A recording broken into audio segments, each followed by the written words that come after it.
They call it the deep web, a hidden world beneath the surface, unindexed, encrypted, and anonymous. A digital underworld that even seasoned hackers tread lightly through. But for one young hacker, curiosity became his curse. This is the true story of a man who stumbled across something on the dark net that no human being was ever meant to see.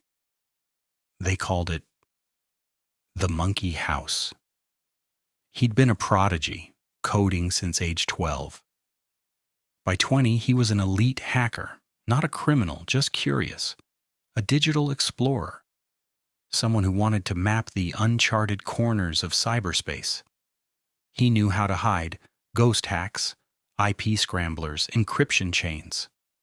But no matter how careful you are online, there's always someone watching. It started with a message from a friend, a trail of black boxes, 7 deep, each one more encrypted than the last. He broke through all 7, and at the end, a single hyperlink, just 4 letters, WTTHM. He clicked, and with that single act, he entered the gates of digital hell. The page loaded slowly, reads, a black screen, red text, and a message that simply read, "Welcome to the Monkey House." A chat window appeared. Someone or something greeted him. It wasn't a bot. It was human. "Would you like a guided tour?" the stranger asked. He declined. But the site had already seen him and logged his IP. He had broken into a private live stream, a show, one that few ever find, and even fewer love to talk about. At first it seemed like theater, velvet curtains, murmuring audience sounds, the illusion of a digital stage. But when the feed began, it was clear this was no performance. A man strapped to a table, a woman in the chat cheering. "Death by table saw," she typed. And then it began.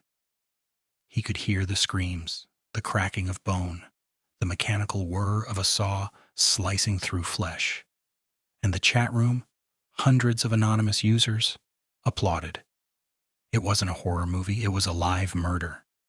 Every instinct told him to close the browser, but he couldn't. The scripts were locked. Every user was trapped inside the stream. The host, a man in a porcelain mask, called himself Hans Twilight. And when he looked into the camera, it felt like he was looking directly at him. He tried to escape. He tried to kill the page's code manually, but the moment he did, a new message appeared. "I've been waiting on you to make your move."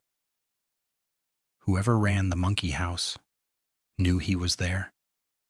They saw through his encryption. They knew he wasn't in Turkey. They were tracing him. In a panic, he yanked the power cable from his machine. The screen went black. The carnival music stopped. He tore the rig apart, smashing drives, frying circuits, even running magnets across every chip. By the time his roommate came home, the room looked like a tech graveyard. He didn't say a word. For 6 months, he never touched a computer again. He deleted his accounts. He vanished. 8 years later, he still refuses to speak publicly. No one knows if the Monkey House still exists. Some say it was taken down. Others whisper that it simply moved deeper into the dark, hidden behind layers of proxies and mirrors. But the hacker says one thing with absolute certainty. If you ever see a message that says, "Welcome to the Monkey House," don't click it.